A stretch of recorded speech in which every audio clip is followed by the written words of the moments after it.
Hi பா, எல்லாம் எப்படி இருக்கீங்க? இன்றைக்கி நம்ம ஷெரின் வீட்டு சாப்பாடில் ஒரு குட்டியாக ஒரு லஞ்ச் அப்புறமா ஒரு விலாக் தான் பண்ண போகிறோம். அதுக்கு முன்னாடி நம்ம பருப்பு வேக வச்சுருவோம். நான் இதில் 1 டம்ளர் பருப்பு எடுத்திருக்கேன். வேக வச்சுருவோம். இதை கழுவி எடுத்துட்றேன். பார்த்திங்கன்னா பருப்பு கழுவி எடுத்தாச்சு. அதில் ஒரு 4-5 பூண்டு, ஒரு 3 தக்காளி சேர்த்துக்கலாம். தக்காளி விற்கிற விலையில் கொஞ்சம் தக்காளி அதிகம் தான் சேர்க்குறோம். இருந்தாலும் பரவாயில்ல, ஏன்னா கொஞ்சம் தக்காளி போட்டால் தான் டேஸ்ட் நல்லாயிருக்கும். அதனால் தக்காளி கொஞ்சம் எக்ஸ்ட்ராவே சேர்த்துக்கலாம். கத்தி வெட்ட மாட்டேங்குது. மாமாவை திட்டி அவர் கத்தியை வந்து ஷார்ப்பாக பண்ணி வைக்க மாட்டேங்கிறாரு. ஏன்னா நாங்கள் ரொம்ப ஷார்ப்பாக இருக்கோம். அவர் இந்த இதெல்லாம் கத்தி அதுக்கு பேர் என்னது, அதுக்கு பேர் என்னமோ சரி, இந்த கத்தி தீட்டுவோம்ல, அது அந்த கல்லை வச்சு எல்லா கத்தியும் தீட்டி வைப்பார். கையில் நாங்கள் அடிக்கடி வெட்டிக்கிறோம் சொல்லி இப்போ அவர் எதுவுமே செய்ய மாட்டேங்கிறாரு. இப்போ பாருங்கள், ஒரு தக்காளியில் கூட அங்கே வருங்க இறங்கவே மாட்டேங்குது. வேறு கத்தி எட்டு வந்துடுறேன்.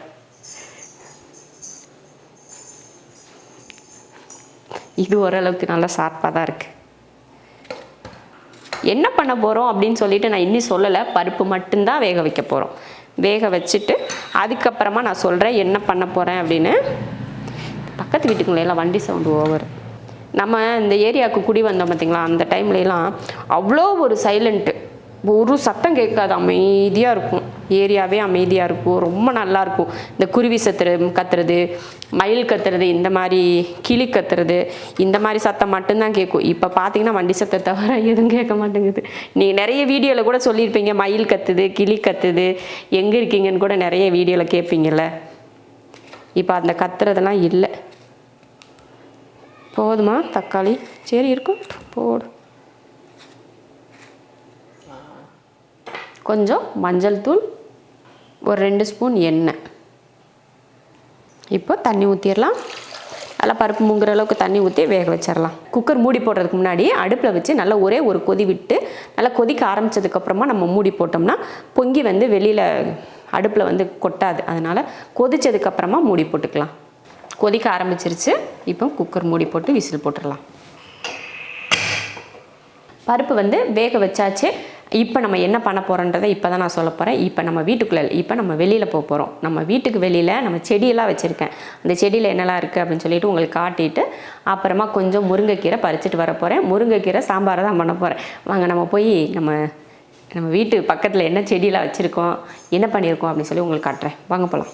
இந்த இலையெல்லாம் இதில் பழுத்துருந்துச்சு. கீழே இருக்கிற இலையெல்லாம் அதையும் வெட்டி போட்டாச்சு. அதை வெட்டி நம்ம போகலாம். இங்கே பாருங்கள், இந்த செடி இப்போ புதுசாக நட்டு வச்சோம். நம்ம புது வீட்டுக்கு போகிறப்ப பார்த்திங்கன்னா செடியெல்லாம் எடுத்துகிட்டு போகணும்ல, அதுக்காக எல்லாத்தையும் ரெடி பண்ணி செடியெல்லாம் நட்டு வச்சுட்ருக்கோம். இந்த எள்ளில் கொஞ்சம் புழு வந்துருச்சு, அதனால அதை கொஞ்சம் காய வச்சுருக்கேன். கடைசியில் பார்த்தா வெயில காணோம்.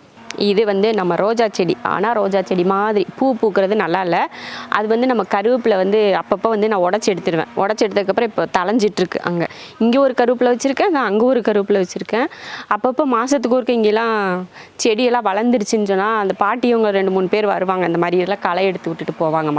ஒரு மாதம் ஒரு 2 மாதத்துக்கு ஒருக்க வந்து. ஏன்னா இங்கெல்லாம் புல் சேர விடுறதில்ல. நம்ம ஏரியாவில் பாம்பு பயம் ஜாஸ்தி. அதனால் அதிகமாக புல் வளர விடாமல் பார்த்துக்குவோம் அடிக்கடி. வாங்க நம்ம மாங்காய் மரம் எல்லாத்தையும் காட்டுறேன். இது பார்த்தீங்கன்னா நாவல் பழம். அஸ்மா சாப்பிட்டு இங்கே போட்டு அது நல்லா வளர்ந்துடுச்சு. இந்த மாங்காய் மரம் ஒன்று வளர்ந்துருக்கு. இதெல்லாம் மாற்றி வைக்கலாம், இல்லைன்னா நம்ம அங்கே புது வீட்டுக்கு போகிறப்ப எடுத்துகிட்டு போகலாம் அப்படின்னு சொல்லி பிளான் பண்ணியிருக்கோம். இங்கே பாருங்கள், சூப்பர் டேஸ்ட்டாக இருக்கும் இந்த மாம்பழம். நாங்கள் சாப்பிட்டுட்டு இந்த பக்கம் போட்டு வளரட்டும் அப்படின்னு. அது நல்லா வளர்ந்து கொஞ்சம் பெருசாக வந்துருச்சு. நல்லா கிளையெல்லாம் விட்டு வளருது. அப்புறம் அன்னாச்சி பழம் சாப்பிட்டுட்டு இங்கே பாருங்கள் 2 நட்டு வச்சுருக்கோம்.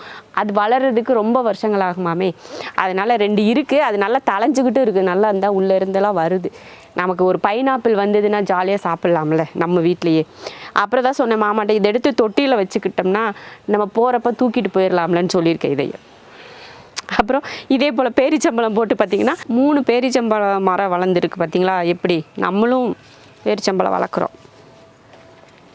அப்புறமா இது வந்து சேப்பக்கீரை வந்து ஊருக்கு போனப்போ மாமா கொண்டு வந்திருந்தாங்க. அங்கே எஸ்டேட்லேருந்து கொண்டு வந்தாங்களா இல்லை ஊர்லேருந்து கொண்டு வந்தாங்க.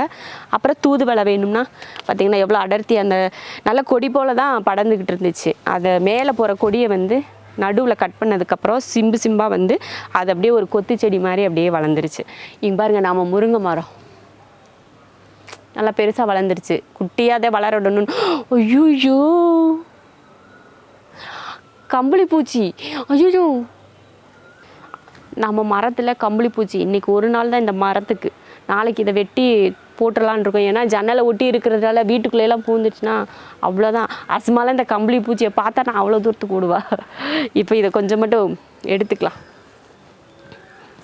எப்படி வெட்டி தான் போட போகிறாங்க, அதனால் கொஞ்சம் இதாகவே எடுத்துக்கலாம். பயமாக இருக்குது எனக்கே பக்கத்தில் பழிக்கிறதுக்கு. போதும், கொஞ்சம் சாம்பாருக்கு கொஞ்சம் பொரியலுக்கு மட்டும் உடச்சிக்கலாம். அவ்வளோதான். நம்ம கார்டன் பார்த்தாச்சு. குட்டி அங்கே ஒரு பாவக்காய் செடி அங்கேயெல்லாம் வளர்ந்துட்டுருக்கு. முதல்ல பாவக்காய் ஒரு 3 செடி தான் போட்டோம். 3 செடியாக 4 செடியாக தான் போட்டோம் பார்த்துக்குவோம். அவ்வளோ பாவக்காய் காய்ச்சிது. நம்ம தோட்டத்துங்களெல்லாம் பாவக்காய் காய்க்கிற மாதிரி காய்ச்சிது. எல்லாருக்குமே கொடுத்தோம் பாவக்காய். அதே போல் அந்த வீட்டில் இருக்கிறப்ப அப்படி தான் கத்திரிக்காய் நிறையா போட்டு கத்திரிக்காய் எல்லாருக்கும் கொடுத்தோம். இப்போ பாவக்காய் போட்டு எல்லாருக்கும் பாவக்காய் கொடுத்தோம். இப்போ வந்து கொஞ்சம் ஒவ்வொரு செடி தான் இருக்குது. இங்கே ஒரு செடி, அங்கே ஒரு 2 செடி இருக்குது. இது வந்துச்சுன்னா நமக்கு சரியாக இருக்கும். ஆனால் நல்லா காய்க்குது. பாவக்காய் போட்டோம்னா நிறைய காய் காய்க்குது. அது இந்த நாட்டு பாவக்காய். பாவக்காய் வளர்ந்துருச்சுன்னா நல்லது தான். ஒரு பாவக்காய் குழம்பு செய்கிறதுக்குலாம் யூஸ்ஃபுல்லாக இருக்கும். நல்லா நாட்டு பாவக்காய் எல்லாமே சின்ன சின்னதாக இருக்கும் பார்த்திங்களா, அந்த பாவக்காய். நமக்கு தேவை சும்மா ஒரு கைப்பிடி அளவுக்கு போதும். மீதியெல்லாம் உருவி நம்ம உள்ளே எடுத்து வச்சிட்டோம்னா நாளைக்கு கூட பொரியல் பண்ணிக்கலாம். அதனால் இப்போ கொஞ்சம் உருவி மட்டும் எடுத்துக்கலாம். சாம்பார் தாளிக்கிறதுக்கு எண்ணெய் ஊற்றிடலாம். எண்ணெய் காஞ்சதுமே கொஞ்சம் கடுகு உளுந்து, கடுகு பொரிஞ்சதுமே கருவேப்பிலை, வெங்காயம்.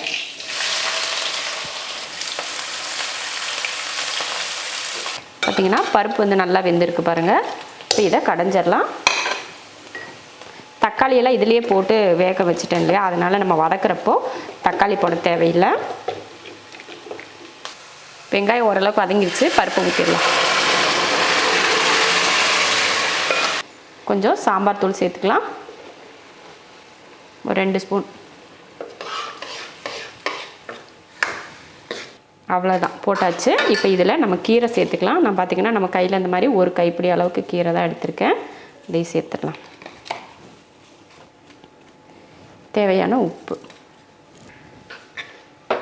அவ்வளோதான் பாருங்கள். கீரையெல்லாம் போட்டு நல்லா கலந்தாச்சு. ரொம்ப கெட்டியாக இருந்துச்சுன்னா கொஞ்சமாக தண்ணி ஊற்றிக்கிட்டால் போதும். இப்போ இது ஒரு 3-4 நிமிஷத்துக்கு நல்லா கொதித்து வேகட்டும். அதுக்கப்புறமா நம்ம எடுத்துக்கலாம். அவ்வளோதான். பார்த்திங்கன்னா முருங்கைக்கீரையும் நல்லா வெந்துருச்சு. பருப்பு குழம்பு நல்லா எல்லாம் ஒன்று சேர்ந்து வெந்துருச்சு. இப்போ இறக்க போகிறதுக்கு முன்னாடி இதில் கொஞ்சம் நல்லெண்ணெய் ஊற்றிக்கலாம். இப்போ அடுப்பு ஆஃப் பண்ணிடுவோம். சூப்பரான ஒரு முருங்கைக்கீரை பருப்பு குழம்பு ரெடி ஆயிடுச்சு. அருமையான ஒரு முருங்கைக்கீரை பருப்பு குழம்பு ரெடி ஆயிடுச்சு. நம்ம அரைச்சி ஊற்றியெல்லாம் அந்த மாதிரி முருங்கைக்கீரை சாம்பார் வச்சா நல்லாயிருக்கும். ரொம்ப சிம்பிளாக நம்ம சட்டுன்னு வேலை முடிக்கணும் அப்படின்னு நினச்சோம்னா இந்த மாதிரி ஒரு பருப்பு குழம்பு செஞ்சுட்டிங்கன்னா உங்களுக்கு ஈஸியாக வேலை முடியும். அதே சமயம் டேஸ்ட்டும் ரொம்ப ரொம்ப சூப்பராக இருக்கும். இப்போ நம்ம சாப்பிடலாம். சாப்பிட்றதுக்கு சாதம், காலையில் வச்ச சாதம். பாப்பா தம்பிக்கு வந்து புளி சாதம் கிளறி கொடுத்துட்டு மீதியை வந்து ஹாட் பாக்ஸில் போட்டு வச்சுருந்தேன். அதுதான் இப்போ சைடிஷ் எதுவுமே இல்லை.